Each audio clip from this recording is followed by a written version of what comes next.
বিবাহ লজ্জার বিষয় না, জিনা লজ্জার বিষয়। কথা বলেন না কেন? বিয়ে কোনো গুনাহ না, পরের মেয়ের পিছনে হাঁটা এটা গুনাহ। বিয়ে না জায়েজ না, বিয়ে আল্লাহ তাআলার হুকুম, রাসূলুল্লাহর সুন্নাত। বিয়ে ইবাদত। নবী সাল্লাল্লাহু আলাইহি ওয়াসাল্লাম বলেছেন স্বামী স্ত্রীর মিলন, স্বামী স্ত্রী মিলিত হওয়া, জৈবিক চাহিদা পূরণ করা, এটা পুরাটা আল্লাহর রাস্তায় সাদাকার সওয়াব। ওয়াফি বুদ'i আহাদিকুম সাদাকা। রাসূলুল্লাহ সাল্লাল্লাহু আলাইহি ওয়াসাল্লাম, এটা লজ্জা না, এটা অপমান না, এটা বেইজ্জতি না।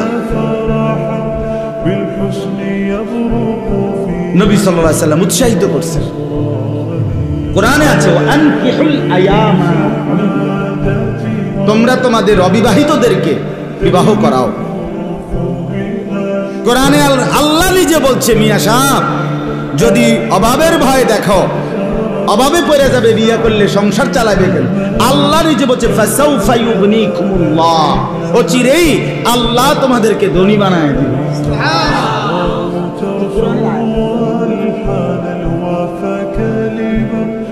হযরত ওমর রাদিয়াল্লাহু তাআলা আনহু তিনি বলতেন,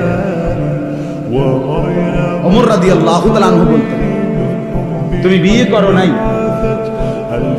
অথচ তুমি তোমার অভাব দূর করবা, এটা